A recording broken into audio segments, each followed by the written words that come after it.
Hello, welcome back to the show. My name is David Scales for Surf Splendor, and I'm just really excited to share today's conversation with you. Um, Got to spend the entire weekend with today's guest, had a blast the entire time, had really deep, meaningful conversations. And then this chat, just kind of going back now and listening to the edit, I'm reminded how much I enjoyed this, and I'm just really excited to be able to share it with you.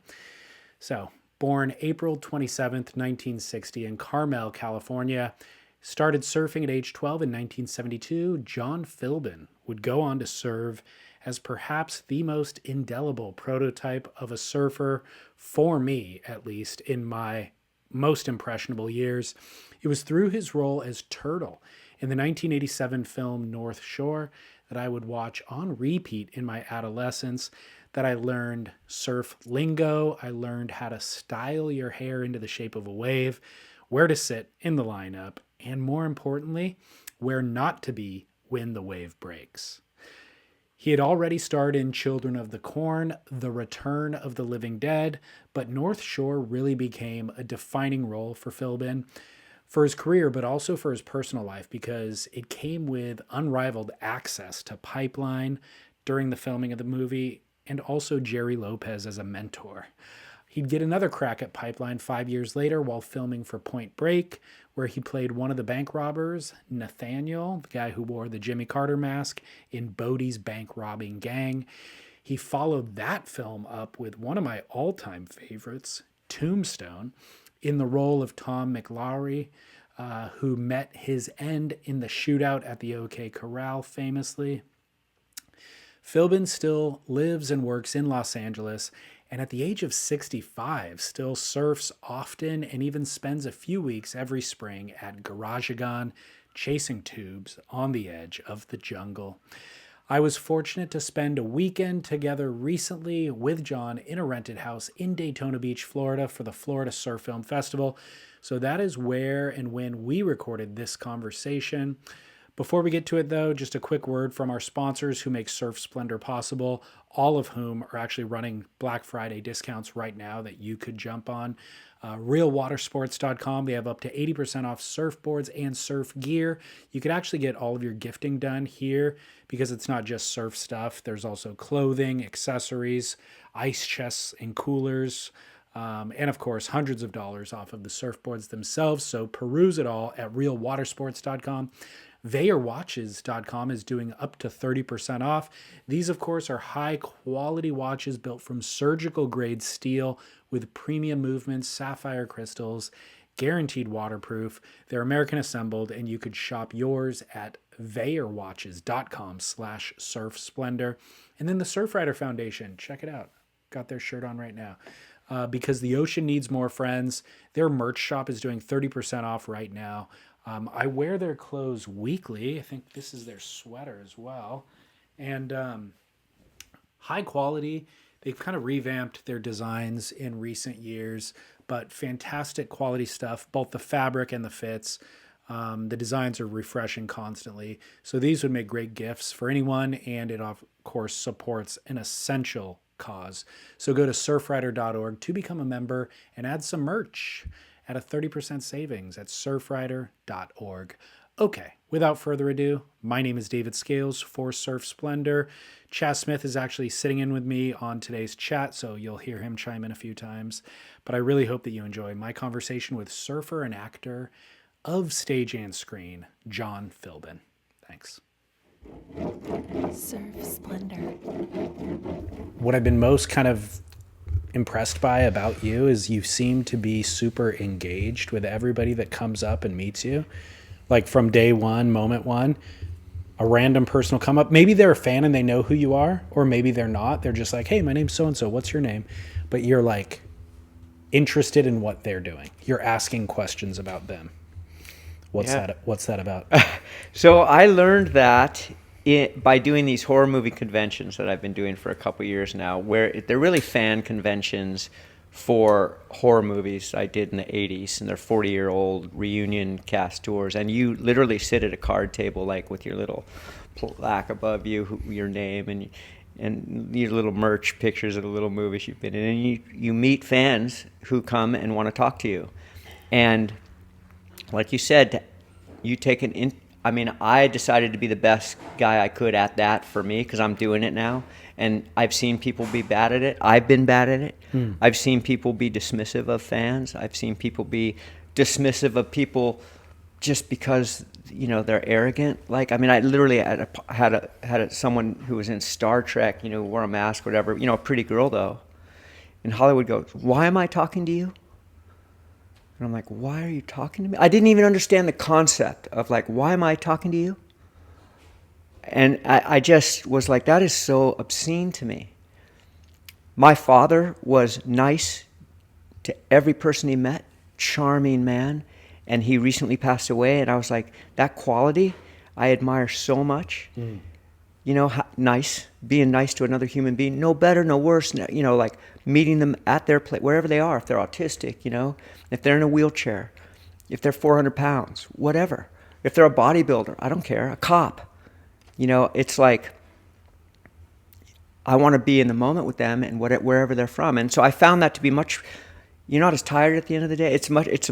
I mean, I'm doing it for 10 hours a day. And I just want to be nice to everyone. Now, you know, I've seen celebrities at these things, you know, just be like, look up. They don't even fucking look up at you. They don't even look at you. And people waited, nobody waits in line for me, but people waited 8-10 hours in line for some of these guys, and they're just like, and I hear the way the fans talk about people like that. Right. Like, that guy's a fucking dick, you know? He didn't even look up, you know? I paid him $100, you know, and they just hate, you know, it's like, fuck. And I'm like, yeah, I'm sorry about that. Yeah, I mean, I'll talk to you for an hour. Well, what's interesting, so I understand that as a strategy for when you're dealing with fans. Yeah.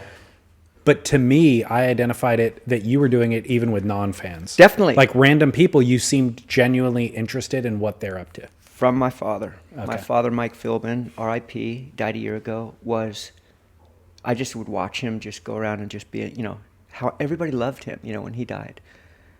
You know, there was a time in my life when I was like a bitter, angry guy. No one's rooting for the bitter guy, you know. I just had some kind of revelation, you know, and I want to be more like my father was. How did your parents end up in L.A.? My dad was from Massachusetts. He was in the ROTC, and he was stationed in Carmel, California as a tank commander in the hills, running tank drills to train for programs of the future war, you know, how we're going to fight with tanks in the war. He met my mother in Carmel. He had heard about her. A friend of his had dated her and said, "You ought to meet this girl. She's fucking great." You know, like, he was dating her, and my dad met her and fell in love with her.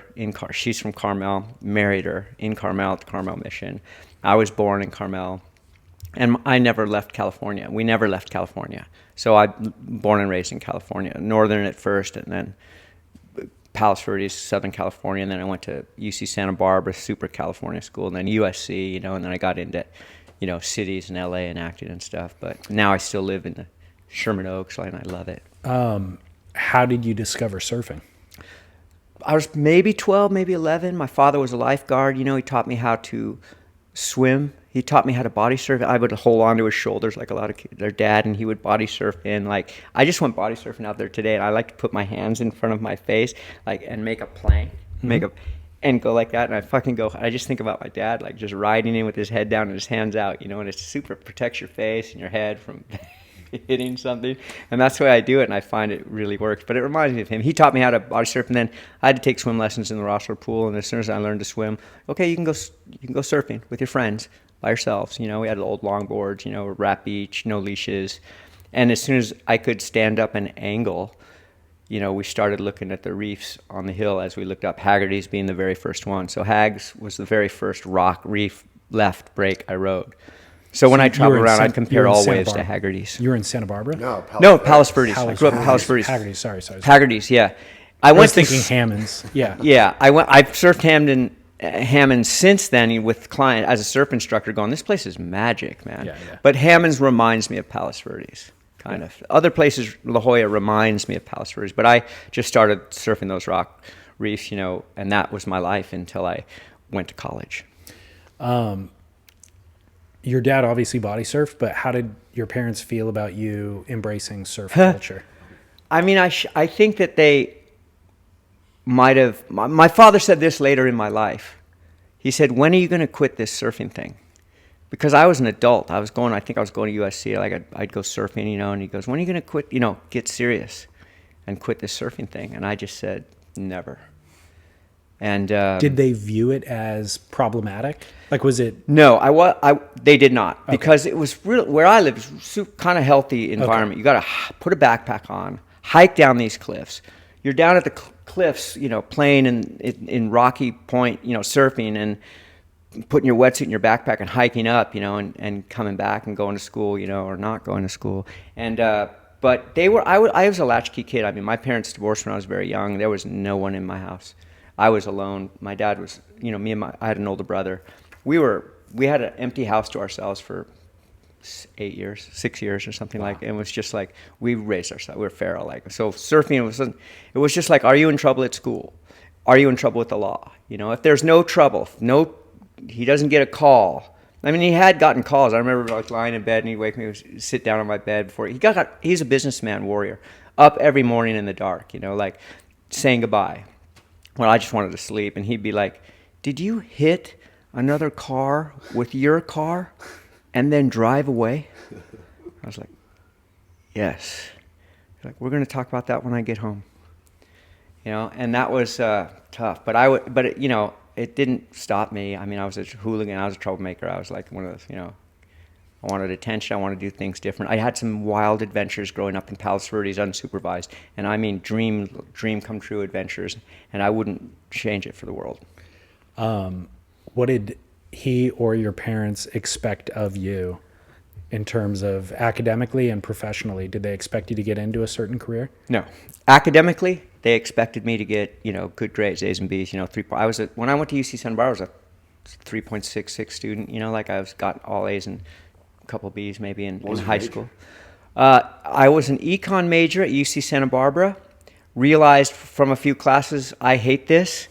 Was doing theater and went, I like this, and I'm going to change my major to theater, acting. I told my dad, and he's like, "Theater? Like what are you going to do?" Like, "I want to be an actor, Dad. I'm going to go for it. It's a conservatory of fine arts. I had to audition to get into it at USC, and it's in LA, so I want to know if I can live in LA. And I'm got good reviews in some plays. I'm like, I want to do this. I want to give this a try." And he goes, "What are you going to do? What are you going to fall back on?" I've talked to all these actors since you said you were going to do that, and they all said, "Make sure he gets a second career, you know, because you got to have something to fall back on when the times get lean, you know." And I'm like, "I'm going to fall back on my ass. I'm going for it, you know." And he's like, "Okay." And here's the deal.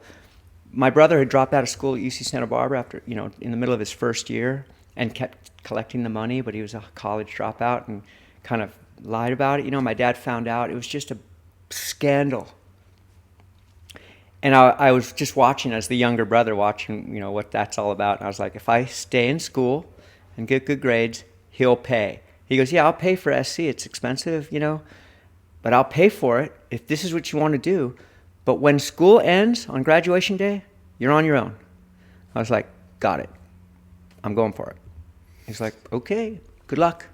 Can I drink coffee? Please, yeah. Dude. Do you remember what was it specifically about acting? Was there a specific role, or was there? No, it was the experience, the rush, and I'll tell you this one story. I was a wrestler in high school, and I was doing some plays.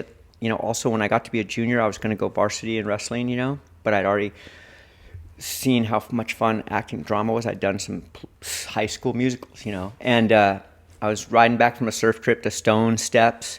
We had breakfast at Capinkino's, and coming home, I'm with two wrestlers in the back seat of a Squire station wagon, Pontiac Squire station wagon. My dad's in the front seat, and Mr. Cost is in the other seat. And the kids, Ed and Rich Cost, are like, "Hey, aren't you excited? Johnny's school starts tomorrow. We're going to be varsity wrestlers." And I'm not going to wrestle this year. And they're like, "What? Why not?" And the car got so quiet, you know, and I could see my dad just get very still. And the other guy driving like, uh-oh. And I said, "You know that feeling you get when you pin your opponent and you're just so thrilled, you've done the best you can do in that contest, in that sport, and you're so full of adrenaline, you know, you're stoked." And they're like, "Yeah, that's why we do it, you know."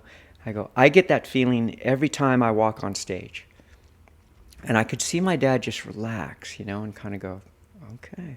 Interesting. Kid knows what he wants. Doesn't care about what other people think about him. I don't want to chime in here.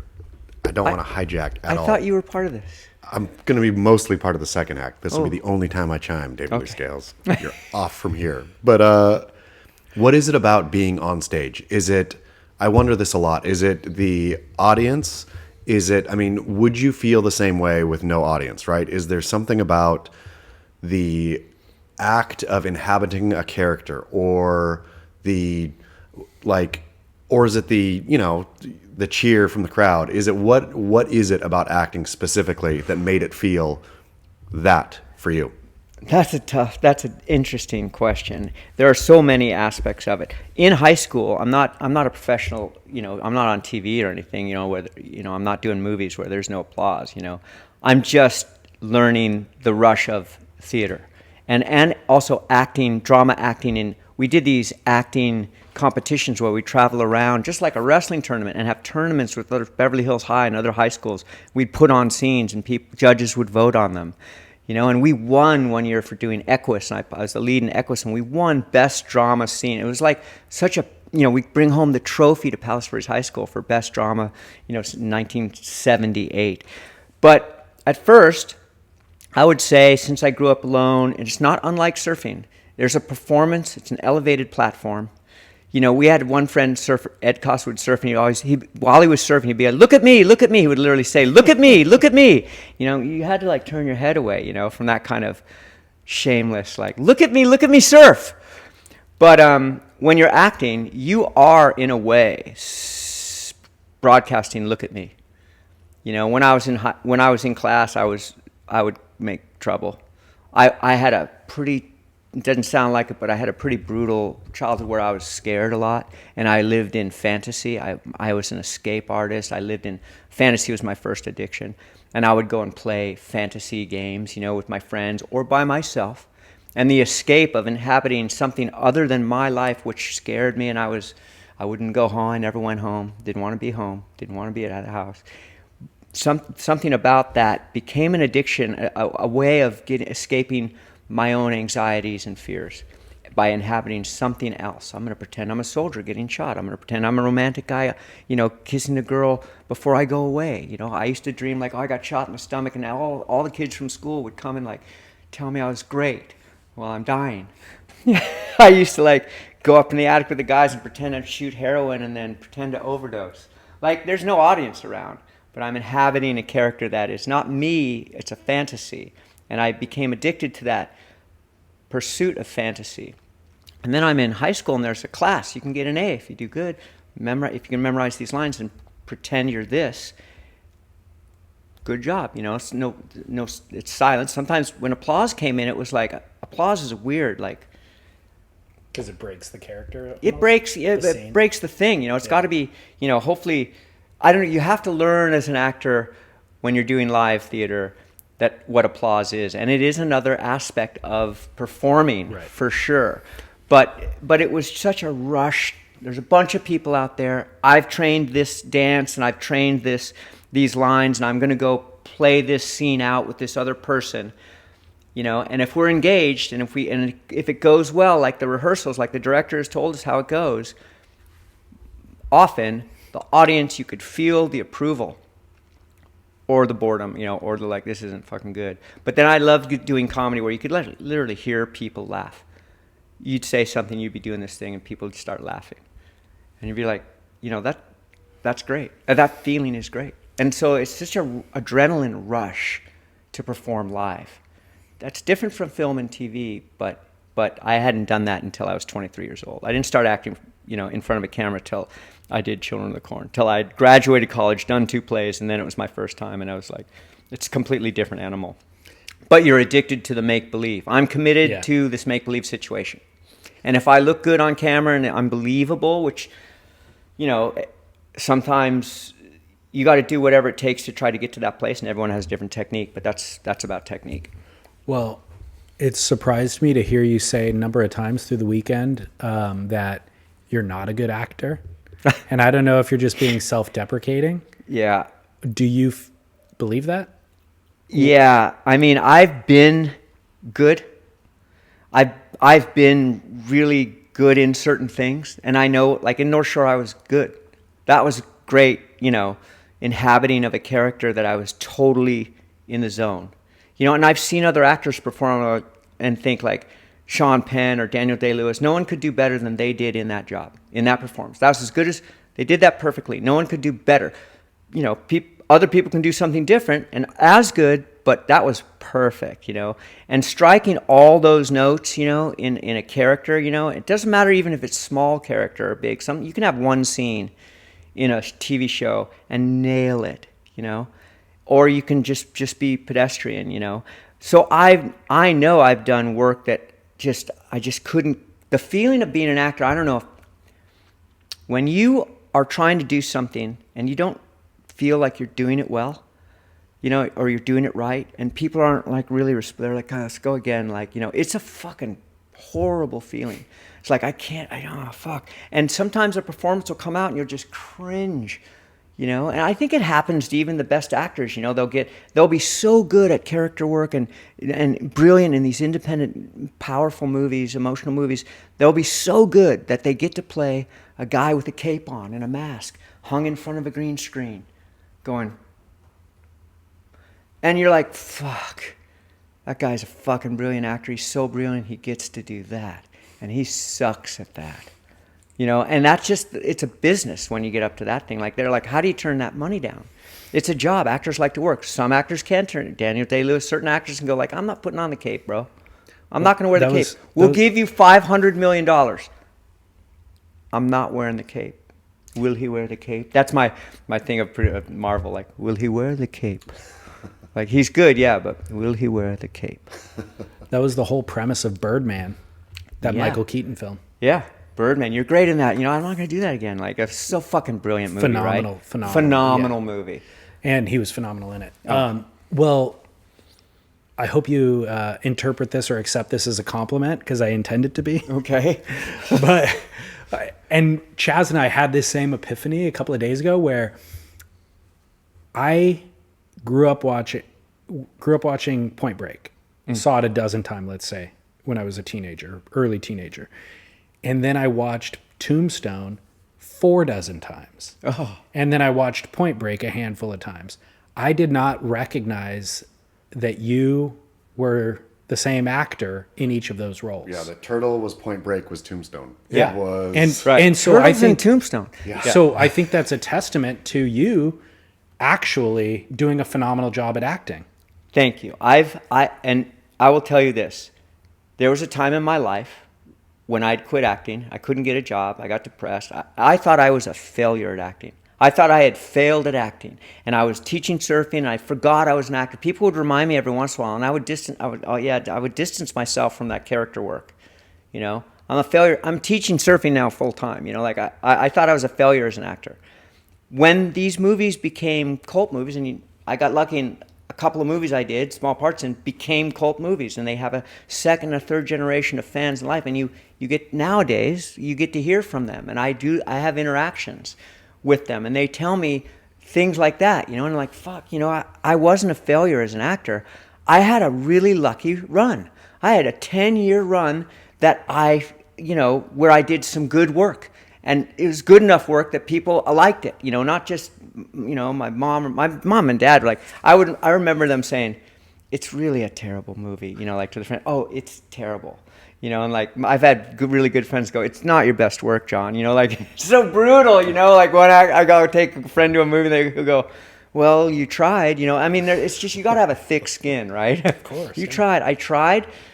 Oh my God. But I thought I was a failure, and now through staying alive and these revivals of 80s movies, I realized, fuck, I wasn't a failure. I had a good little run. I did some good work in some fun movies, and I'm lucky. I'm grateful for that. But 10 years, I was a bitter, unknown, failure. Okay, wait though. So in my mind, and others, I'm sure, that's people what like a failed actor. So what I'm saying is, regardless of this film now being recognized 20 years later, regardless of the way that fans appreciate it. What I'm saying is the work stands alone. Yeah. And so do you acknowledge that? Can you accept that compliment? Because like I'm saying, if you take those three films specifically, like Point Break, Turtle, you embody the stereotype for whatever. I mean, it's almost more iconic to me than Spicoli was. Yeah. People talk about Spicoli representing a certain surfer stereotype. Turtle is even more iconic and indelible. And it was your work that did that. And it's obviously because you grew up surfing and you understood the character. Great respect for it. But again, Tombstone, I didn't even recognize you because that was had nothing to do with how the film was received or anything. It was your work. And then again, Point Break didn't recognize you in that. So I think, again, the work stands alone, and you should be able to accept the compliment. Thank you. You did great. Thank you very much. I will say it is my job, and it was my job, and I took it very seriously. I studied hard. I'm what you call an overtrained, underemployed LA actor who hates to work. But when I would get a job, and that was my ambition in life, was to be a professional actor, my heroes were people that threw themselves into that work, and I found a great relief, and I realized I had a talent for that make-believe. You don't have to put the talent in air quotes, FYI. Yeah, it was just like we're really trying to I make you believe it. But I did work hard, and to me, to clearly. play different, there's this, with my wife who's never seen me in anything and hates actors and surfers, like she'll go, hey, we're married now. She goes, hey, were you in a movie called so-and-so, The New Kids? And I'm like, yeah. He goes, with Jimmy Spader and Eric Stoltz? I'm like, yeah. And Lori Loughlin? Yes, honey, I was in it. And she's like, can we watch it? And I'm like, yeah, it was 1985, and we'll watch it. And she'll go, fuck, that's great. And I'm like, do you like that? She's like, yeah, you're nothing. Who is that guy? And I'd be like, yeah. So I did, I know that I did some good work, and I loved it. When I did good work and when I liked it, when I knew I was a character. A character actor is the guy that doesn't get the girl. But, my friend Jimmy Spader, he would say, like, there's no point in you being out here, bro. You should just be in New York studying character work because you're not going to compete with, Tom Cruise. You're not going to get the girl, bro. You're not going to get, lead. You're not going to compete with these leading actors. You have to develop chops as a character actor. And I was like, well, I don't have to go to New York to do that. I can do that right here. So I just stayed and wanted to get these. Some people would call it low-hanging fruit because they're not A-list movies, but they're not. They're jobs. When you're an actor and you get a job in LA, you're the luckiest actor in the world. Yeah. I got a job. It doesn't matter what it is. And any actor worth his salt will take that job and try to do the best they can. And for me, it was just diving into research and practice and like, who is this guy and how can I make this scene interesting and real, and authentic. So I was a full-on professional full-time actor. But I'll tell you, yeah, it's a 24-hour a day, 7-day a week. Always thinking about it. There's anxiety about it. When's my next job coming? What do these people think about me? It is not for everyone. And it wasn't for me as soon as I wasn't getting these jobs. So what happened? I mean, you talked about 10 years and then you kind of going into a depressive state. Was it just a lack of work that was available that spun you off into that? Or was it self-induced? It's not a funny story, but it's true to me as I think about my past now. As I look back on it, I couldn't have told you, I wouldn't have been able to say what I'm about to say 10 years ago. Sure.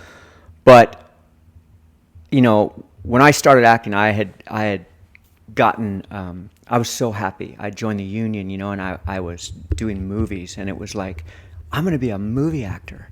And I was sober, and I had a God influence in my life. I had a spiritual program at that time. Okay. Whereas my ego, I was not running the show for me. It wasn't just me. There was no ego. After I did like 8, 9 movies or something, I stopped going to these meetings I go to, these spiritual programs. I stopped investing in my spiritual life, in my God kind of consciousness. And my ego came back to the forefront and I thought I was running my life. And that everything that happened was because I made it happen, because of me, and when you talk about people not being nice and stuff like that, I became kind of a dick, like a self-centered, egotistical person. And I think when you walk into a room to get a job, people can just sense, like, do I want to work with this guy for 12 weeks? You know, that reading was pretty good, but he thinks he's, cool. It's just like, guy thinks he's cool because he's a good actor, or he's done some good work. You think we want to work with you now? Like, you got to be fucking brilliant to be like, I hate this motherfucker, but I'm going to hire him. I'm giving him a huge job, but I hate him. You know, you got to be brilliant. And I wasn't. I was good. But if, you're brilliant when they turn the camera on, you just say, hey, what's going on? And people are like, fuck, I want to watch that all day. I'm going to beat off to that. That's so fucking hot. That's a talent I don't have. I got to study. What? Were you beating off to my thing?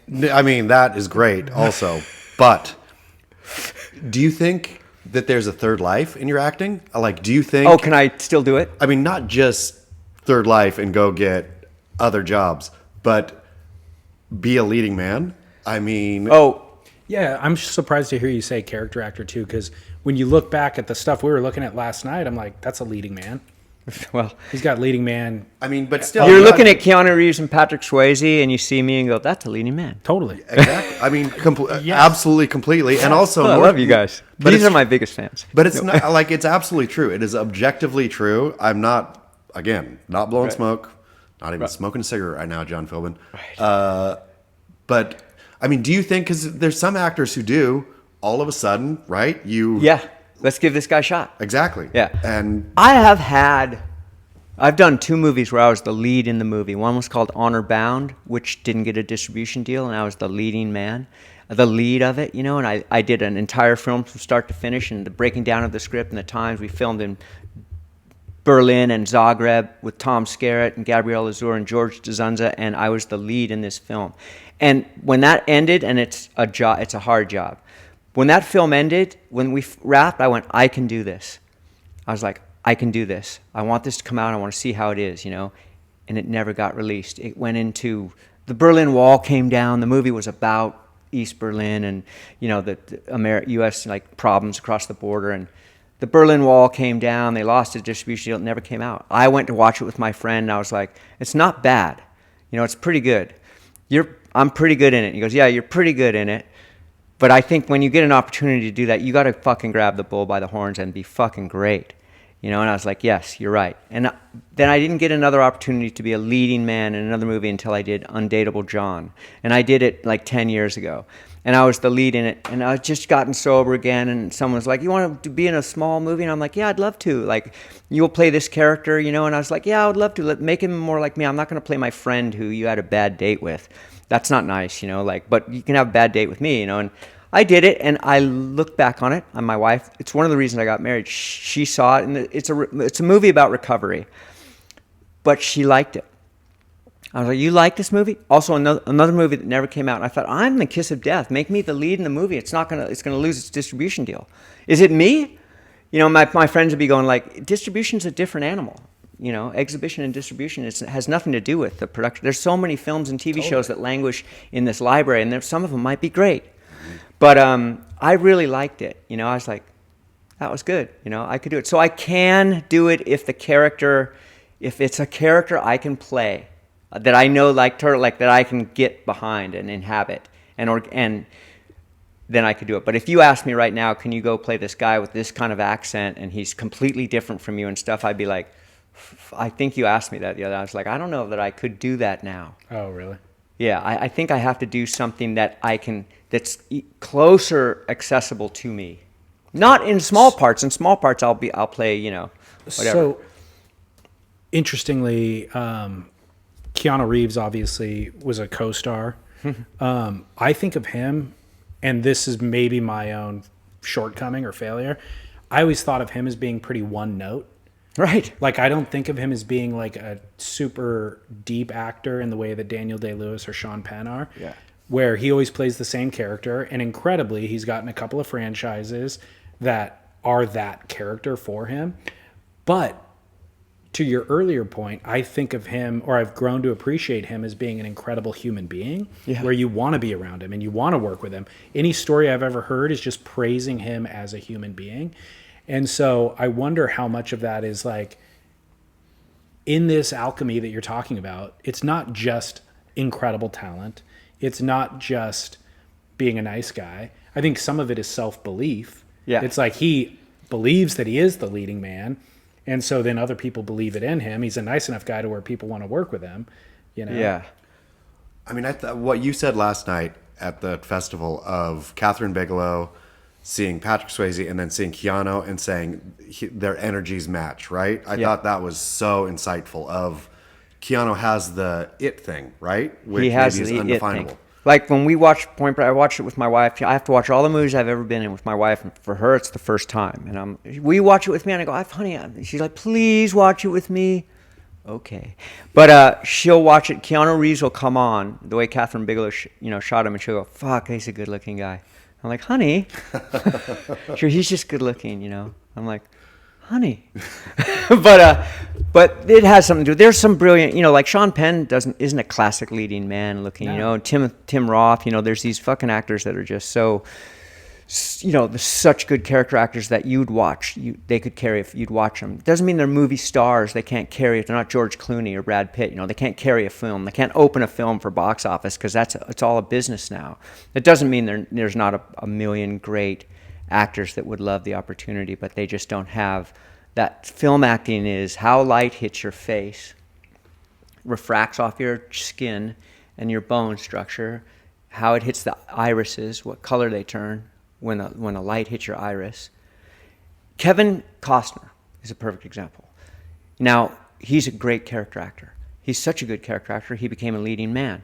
He's such a good leading man. I remember when Steven Spielberg, I did a TV movie with, can I tell this story? I mean, it's a tangent. Yeah, absolutely. About film acting. And I don't mean it to sound like I'm a bitter, like I don't have those, like my nose is too big, my eyes are too narrow, my forehead's not broad enough. Those are all like excuses. If you're a brilliant fucking actor, and this is why I said I'm not that good, you'll see these guys, and they're fucking brilliant. They'll inhabit these different characters, and they're so watchable and so interesting. It's not just this thing I'm about to talk about. Agreed. Okay, and I agree with that too.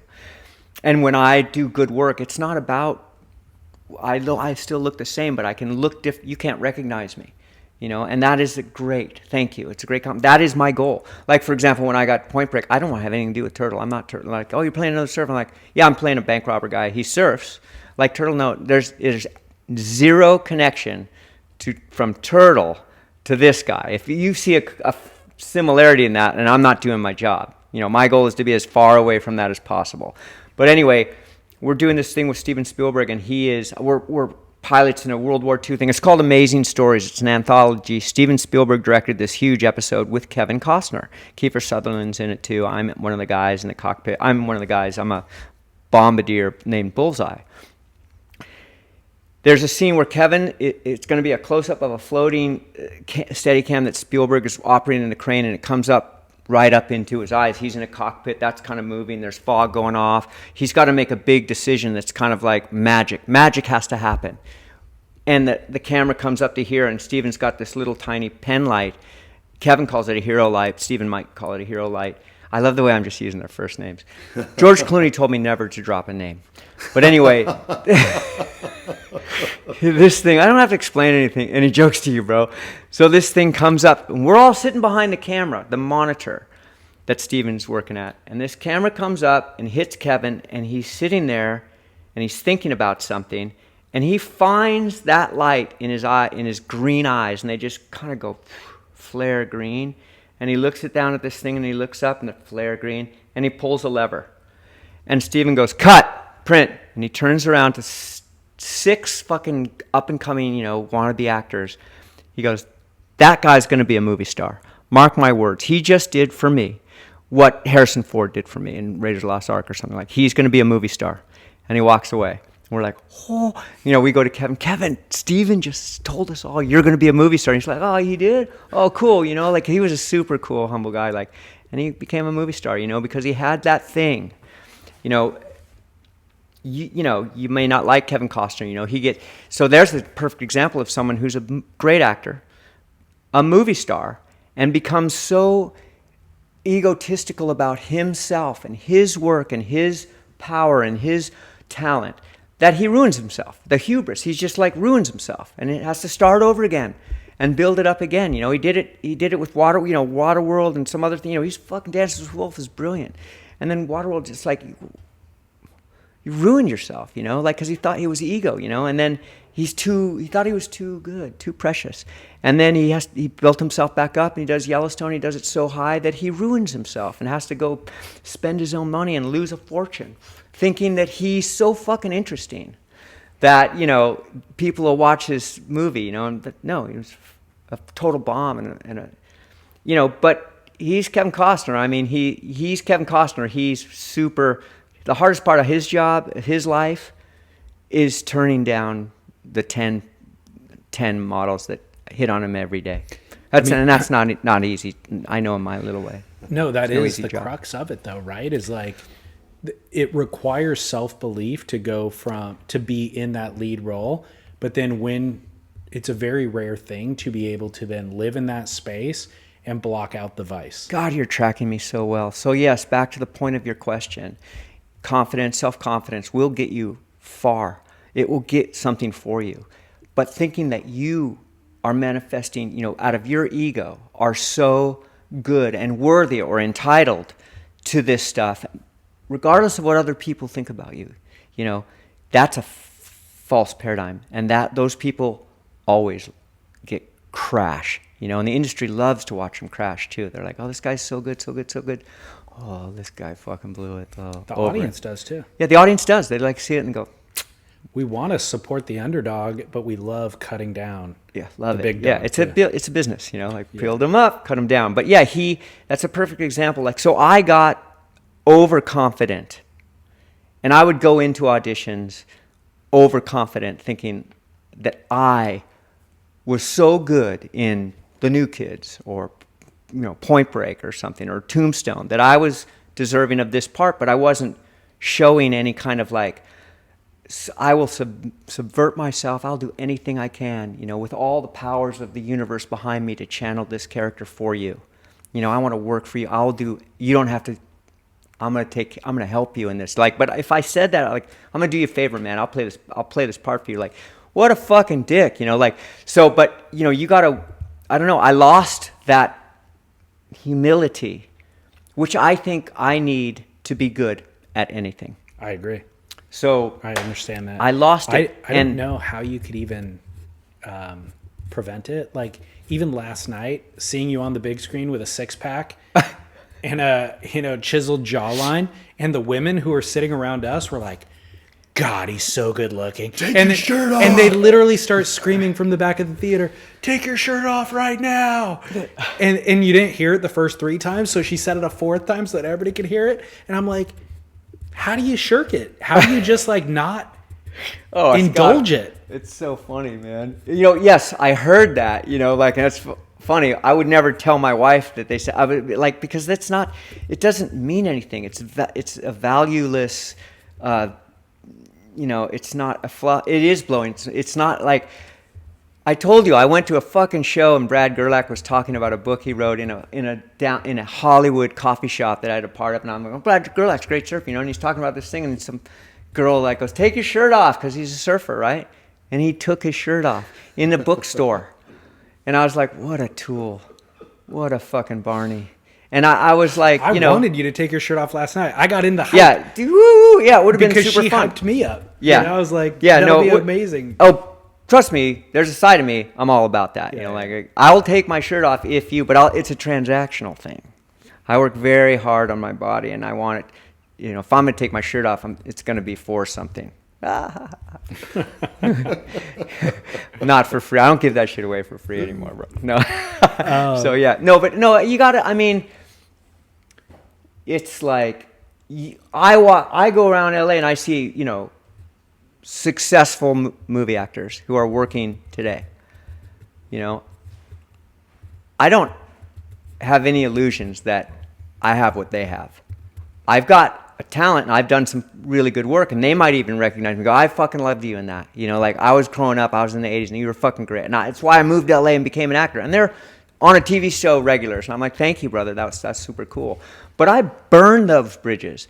I was in Hollywood just cutting, you know, my burning my bridges down, thinking that I was going to do this for the rest of my life, and anybody, I just worked with Spielberg, like, of course you want to work with me. I just did that movie for, and it was just I developed a bad attitude. Well, you gave a bunch of examples of people who came out of that and, had a second or a third act. Yes. So I'm curious, where do you feel like you're at right now? And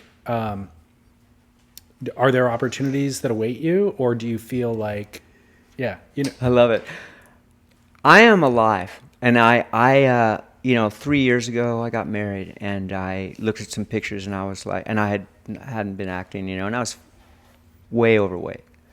I was fat, and my wife's kind of younger than I am, and I was like, I'm not ready to give up or quit yet. I'd like to get back into acting. The first thing, I should take care of is myself. Do you want to be an artist? You're your first creation.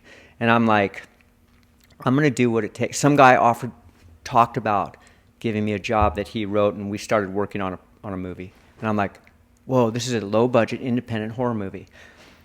And I can do this part. It's a cult leader guy who's fake. He's promoting this cult thing, but inside he's really a drug dealer and an abuser. And I'm like, fuck, I could do that, the guy was so edgy, but smiling a lot, And I'm like, this is going to be a good movie for me. Independent, low budget, but I love it. The work. I don't have to do it I'm retired. I left the Screen Actors Guild so I could do low budget. It might have been 2.5. Right after the strike, I left SAG. And I was so proud of it. I was in SAG for 40 years and paying my dues and stuff. But I hadn't done a SAG TV show in 20 years. I'm like, why am I still doing this? I'm not even an actor anymore. So I left SAG so I could do, and I decided I wanted to do low budget, independent, non-union movies with friends who want to make movies. Like, you used to be an actor. Like, are you still an actor? I'm like, yeah, I am now. Because I wouldn't say I was an actor for 20 years. I'm a surf instructor.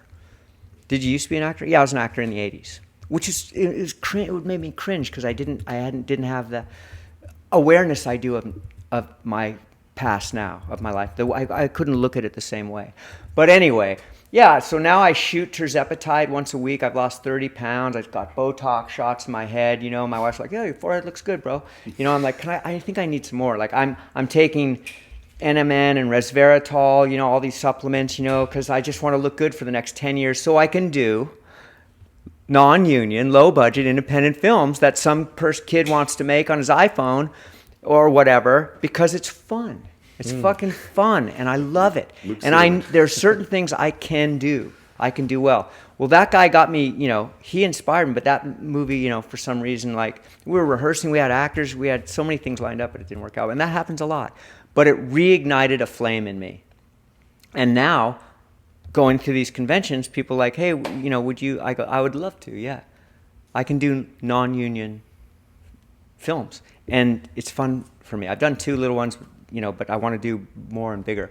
It's been really fun, and I do it for fun now. Yeah. When it's a career and you think you're gonna, it's different. But when it's the only thing paying your rent, it's different. But I retired. I'm taking my pension from SAG. I got Social Security, free healthcare. I'm doing fucking fine, bro. But I just go, sir. I'm a stay-at-home cat dad. I'm a stay-at-home trophy cat dad. That's what I am now. But then I dabble. I have little side hustles and horror movie conventions. Right. But it is a career. It's a job. Kind of transitioning into the surf conversation. Oh. I know you're going to G-Land in May. Yes. Can you tell me about your love of that place specifically, and what was your first trip? 1983, maybe. First trip into G-Land. Up above, I went with Carlos Angora, where you climbed up a ladder and stayed in this hut so the tigers wouldn't eat you. One community table, the locals would make a bowl of rice and some protein and some vegetables, and that's what you would eat. Tons of garlic, tons of mosquitoes out there. If you brought your own fan, you were like, whoa, like it was no air conditioning, no hot water, and it was magic. Hard to get to, empty, huge, long left, Point Break.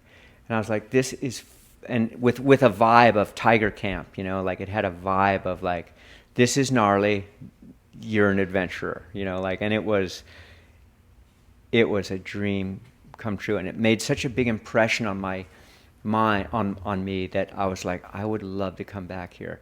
And then at a certain point when I started working as an actor, I had some money and I could go back.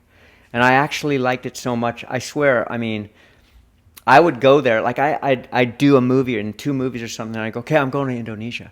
Well, you should stick around, like my agent. Like, who goes to work in a suit every day in an office?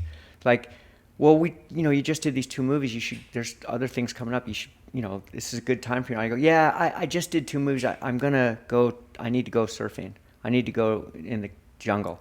And I would go there for 2 months, and he'd be sending me faxes going, hey, they want to see you on this. I'd be looking at a fax from business, like, because you get so jungled out. You're like, oh, the Western world and faxes and offers and business meetings. Like, fuck, I'm into this now, like I'm in the ocean. I'm like drinking, I'm going to clubs. It was just like, that's the last thing I wanted to do. And it was to the detriment of my career, without a doubt. Like, oh yeah, you're back now? Yeah, I want to work now. I'm back. I want to get it. I'd go into meetings and guys would just be making fun of me. Like, you were gone for how long? What were you doing? Like, I was surfing, like, how is that going to help you? It helps, but it helped me inside. I mean, I loved it. I loved surfing. So yeah, I was like, are you a surfer or an actor? People would ask me that all the time. Jimmy Spader's like, so did you just act so you could make money to go surfing? I'm like, yes. But that's not true. I just didn't know how to answer that. I didn't know how to say, no, I'm acting because I love acting. I love it. But I also love surfing. But a lot of professional actors who've made a career out of it, they're all in. Do you know what I mean? They're all in. Yeah. Surfing is a secondary thing, but surfing was never secondary for me. It was equally important to me. So in hindsight, how would you have navigated it differently? Right. Yeah, I think that I lost a lot of opportunities in the acting world by not being available to meet people when I was younger because I went surfing in G-Land. And then another side of me thinks my memories of G-Land are so magical and powerful that I don't think I would trade them, for another job just so I could maybe be, I don't know, like a more worked as an actor through that stage. I'll never know. But yeah, I had to stop acting. I didn't know how to do anything else. And all I did was teach surfing. I was like, I don't know how to do anything. I can't get a job as an actor. No one's going to hire me. I'm unemployable. I know how to surf. I wonder if I could teach surfing. I go, I'm going to teach surf. My dad was a little concerned. What are you going to do now? And I'm like, I'm going to teach surfing. You're going to teach surfing? Is that even a job? But it turns out it's a pretty good job, and it was a good job for me. And it actually got me back into acting. I'd be teaching surfing to Kate Bosworth, for Blue Crush, or teaching surfing to Helen Hunt, and she'd give me a job in Soul Surfer. Yeah, my surf instructor, he's going to play the fuel reporter. That's how I got that job. And it turns out that movie was a big hit, Soul Surfer. So I would, and John Stockwell goes, who can we get that would surf Pipeline and get in a fight with Claw and these guys? We get John Philbin, he'll do it. Like I got to surf Pipeline.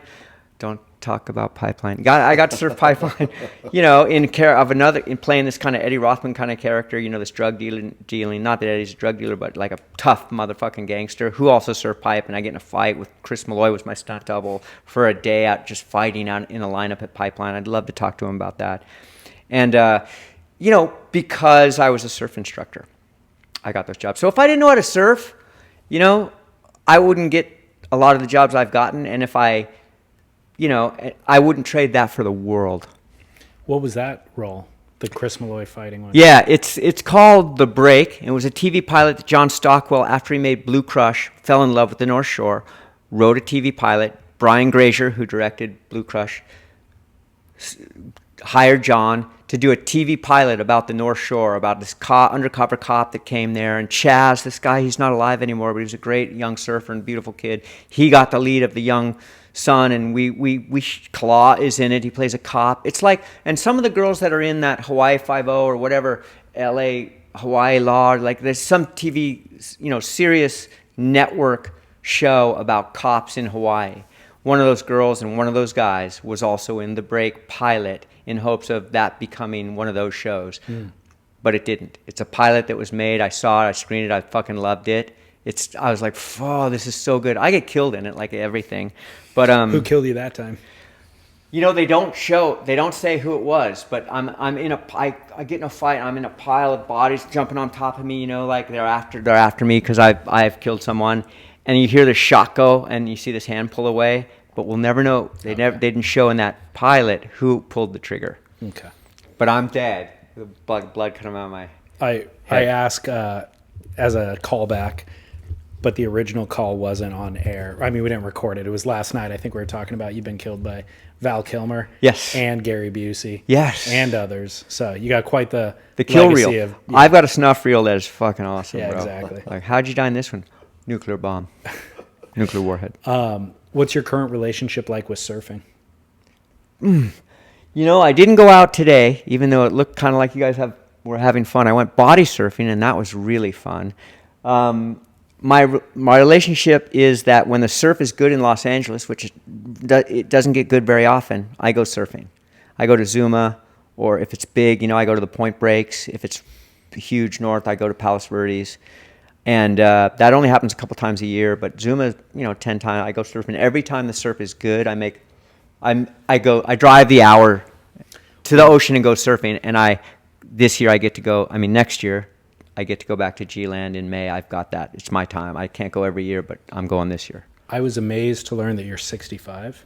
Yeah. So what are you doing for diet and exercise that allow you to maintain your surfing life? Oh, great question. So yeah, I was fat. I could barely get to my feet. I just went, I'm not going out this way. I want to keep surfing. I have a good friend, Larry McGraw. He passed away, but he would surf G-Land until he was 73. I'm like, you're my fucking hero. I want to do that. And how do you do that? I saw my wife lose a bunch of weight on Ozempic, and I was like, let me try it. Like my brother was doing it because he gets a prescription for pre-diabetes. And I was like, let me try yours. And like, it just wasn't happening. So I looked online for tirzepatide, and I shoot tirzepatide. I'm serious. I don't know. Even though it sounds like a joke, I shoot a GLP tirzepatide in my once a week, and it suppresses my appetite. And I've lost 30 pounds. I joined a gym. I go to the gym on the days I don't surf. I go to the gym. So much so that when I went back to Waco, I could get to my feet on a shortboard. Like, what do you ride? I ride a Wavestorm. I'm like, oh, but as each time in the tank, I just went to a shorter and shorter board. Now I can shortboard. My friend Brian King, who I played in North Shore, I played Brian King in North Shore. He made me a surfboard for my wedding. He delivered it to me on my wedding. I looked at it and I was like, I can't ride this. I'm not going to say anything. Thank you. It's a beautiful board. It sat in my closet for 2 years. Now with the weight loss, I took it out. I'm like, fuck, I can surf. I can ride a shortboard. So I am going back to G-Land. I'm going to do some training before that, take my leash off at the beach, swim, surf. And I want to just have the best time I can have. You never know. I got to do that exercise, that Zen exercise of see this through fresh eyes when I go to G-Land, because I've been there so much. I have to go like, this is try to treat this like a new experience, because I've been there so much. I don't want to get, jaded. Are there downsides or risks with the shot? I don't know yet. They don't know yet. They haven't done enough research on it. But they're saying, the pharmaceutical companies are saying it's actually good for you. Of course that's what they say. Yeah, they're going, stuff's really good for like strokes and heart attacks and diabetes and stuff. And I'm like, fuck yeah, it's also good for this. Like when you're smoking an American Spirit, you're like, it's good for you. It's actually good for you. Nicotine is good for you. I take nicotinamide pills. I take NMN. I take resveratrol because I read this. If you want to prolong your life, you got to take these supplements for cell regeneration, vitamin E, whatever, for your brain and stuff. Like I'm taking all these pills, bro. You should see my counter. It's just pills. Do you feel I'm good? that guy. Do I what? Do you feel good? Yes. I've never felt better. And I don't know if it's because my relationship with my wife is so good and we have such a great life. It's crazy good. Never imagined in a million years. I looked at people that were married and went, what a sucker, I'd see them be really nice to their bitchy wives, and I'd be like, oh, fuck, man. Castrated, henpecked, man. Like I would just have contempt. Now, my whole goal in life is to be nice to my wife. I'm like, what can I do for you, honey? No matter what she fucking throws at me, I'm like, I'm going to do everything I can to help you feel better in this situation. And that is the sign of masculinity to me now. Whereas when I was lost, I was like, masculinity was like, shut their fucking mouth. You want me to make it so you can't talk? I can do that. Is that what you want? But that's so gross now, right? It's so toxic.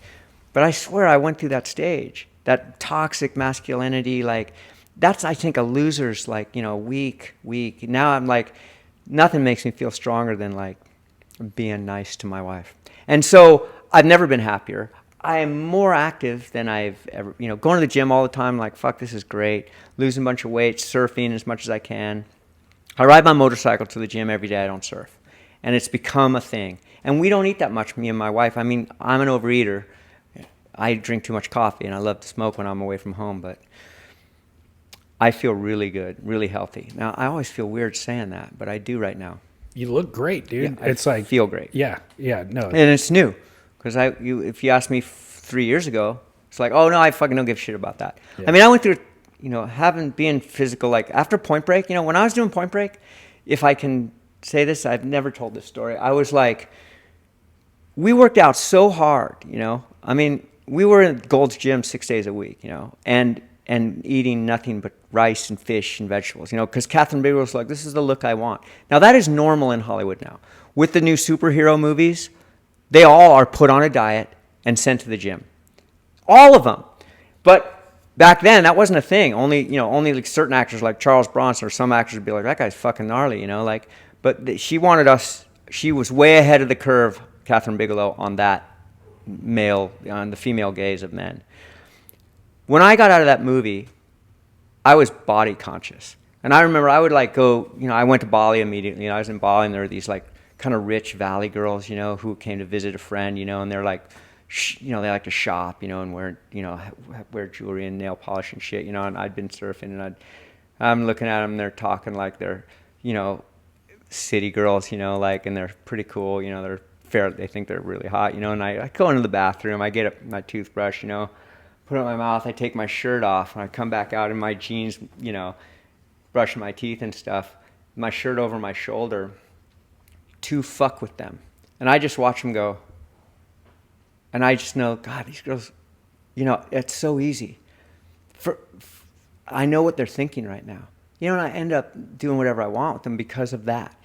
And I got so upset with myself. I'm like, I'm not my body. I've just used my body to manipulate women to get what I want from them. I don't even like them, but I'm using my body. And I revolt. I just gained 25 pounds. I'm like, fuck, I'm not my body. I'm not my body. I'm not going to do that, play that game. That's disgusting. I feel so gross. And then when I was fat, I was like, fuck, I am my body. I am my body. Wait, I should get in the best possible shape I can. I am my body. So I don't know, you're asking me questions. I feel differently about everything I've ever said at some point in my life. And who knows what I'm going to feel like in 10 minutes. Well, I don't know anything, but this is where I'm at right now. And that's the sign of a critical thinker. Like, you should be able to change your mind and go through those ebbs and flows. Well, I don't trust anyone who's not a hypocrite. Yeah. Great point. Great point. Well, it's been a pleasure spending time with you, and I really appreciate your candor. Like, you've been an open book from the moment one, and so I think that's also really a sign of maturity. Right So, back at you. I love your work. When I see smart guys talking to dumb people, I'm like, look at how cool these guys are, because that's my favorite thing. Which one of us is the smart one? Which one of us is the dumb one? You guys do it better than anyone. I love it. Thank you. Well, thank you. I'm going to hand off to Chaz. Okay, we'll go. Surf Splendor.